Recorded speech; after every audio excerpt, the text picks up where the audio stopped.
This is our Serie A team of the season so far, based on the Goal.com Player Ratings Index. In goal, we have Samir Handanovic of Inter. Inter have exceeded expectations this season. They're expected to struggle, but they're currently second in Serie A, and much of the reason has been down to Samir Handanovic in goal. Inter have conceded the third least amount of goals this season. Handanovic has had a number of impressive games, pulled off a string of great saves, and he's been a fantastic signing from Udinese.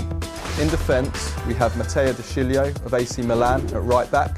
De Sciglio has been one of the surprises of the season.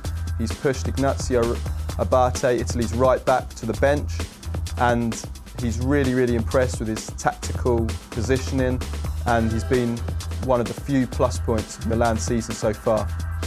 At the heart of defence, we have Andrea Ranocchia of Inter.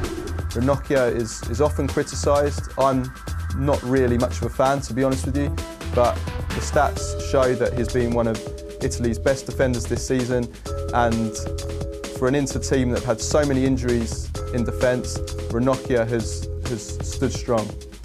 Alongside Ranocchia, we have Gonzalo Rodriguez of Fiorentina. Fiorentina have lit up Serie A this season, and Gonzalo has been their most impressive defender. He's been a leader, an organiser, and he's even chipped in with a few goals. At left back, we have Giorgio Chiellini of Juventus. After a difficult Euros where he really struggled with Italy, he's been back to his best this season. He's been fantastic alongside the likes of Andrea Barzagli and Leonardo Bonucci, and Juventus have only conceded 10 goals in Serie A this season, and Chiellini's been a key reason why. In midfield, we have Borja Valero of Fiorentina. Like Gonzalo, he joined from Villarreal in the summer. He's one of Europe's most elegant and classy playmakers.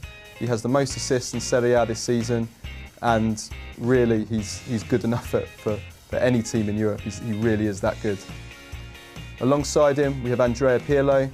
2012 has been the best year of Pirlo's career. He may be 33, but he's still playing at the top of his game. He's scored many goals, many assists. He runs the game from the centre of midfield. He's just a genius.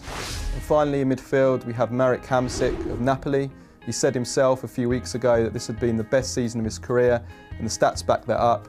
He scored 7 goals already in Serie A.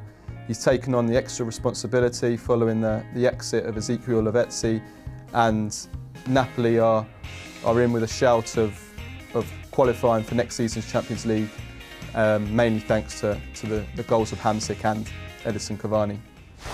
In attack, we have Stefan El Shaarawy, 20 years old. He's absolutely exploded this season. He's top scorer in Serie A with 14 goals. None of those are penalties. He looks set to be a superstar. Alongside El Shaarawy, we have a veteran, Miroslav Klose. I don't think I've ever seen a first striker at the age of 34 and a half who is such in great physical shape and still so sharp as Klose is right now. He scored 10 goals in Serie A. Those have included key goals against Roma in the derby, the winner against Inter. He's just a phenomenon. And finally, in attack, we have Edinson Cavani. Many wondered whether he would struggle after Lavezzi, who created most of his goals last season, left to join Paris Saint-Germain, but he's carried on where he left off last season. He's the second top scorer in Serie A. He scored goals galore in Europe as well, including 4 in one game in the Europa League. He is currently the best striker in Serie A. So there's our Serie A team of the season so far. A few surprise inclusions, including Ranocchia at centre-back, but all in all, a very strong lineup.